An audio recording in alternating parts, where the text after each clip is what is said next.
À l'origine d'un projet de reboisement initié par l'État ivoirien après les indépendances, la culture de l'anacarde s'est très vite muée en première richesse agricole des paysans de la Zanzan. C'est dans le nord-ouest ivoirien. La culture de l'anacarde est venue pour lutter contre la déforestation. Dans les années 2000 maintenant, que vraiment le côté économique de l'anacarde a commencé. Donc vraiment c'était un salut. Donc on s'est dit que mais il faut se mettre dedans en même temps. Puisque chaque année, la plante que tu as plantée, ça te fait 30 ans, 40 ans. Tu ne peux faire que produire seulement. Tu ne fais qu'enlever les herbes en bas.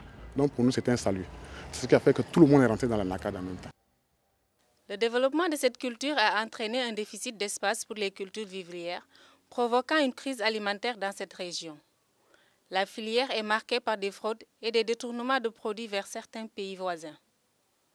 Selon les paysans, l'État ivoirien entend davantage moderniser et rentabiliser ce secteur.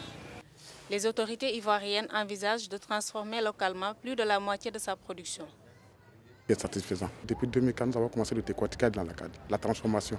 Et aujourd'hui, quand vous allez voir au niveau de la Côte d'Ivoire, la politique même du gouvernement aujourd'hui, c'est pouvoir transformer au moins 30 à 40% de la production nationale dans les 5 ans à venir et peut-être 70 à 80% jusqu'à l'an 2020. En 2012, la Côte d'Ivoire a exporté plus de 415 000 tonnes de noix de cajou et enregistré une fuite frauduleuse de plus de 100 000 tonnes, représentant le quart de la production nationale. Le Parlement ivoirien a adopté en août de cette année le projet de loi fixant les règles relatives à la commercialisation de l'anacarde et à la régulation des activités de cette filière en plein essor.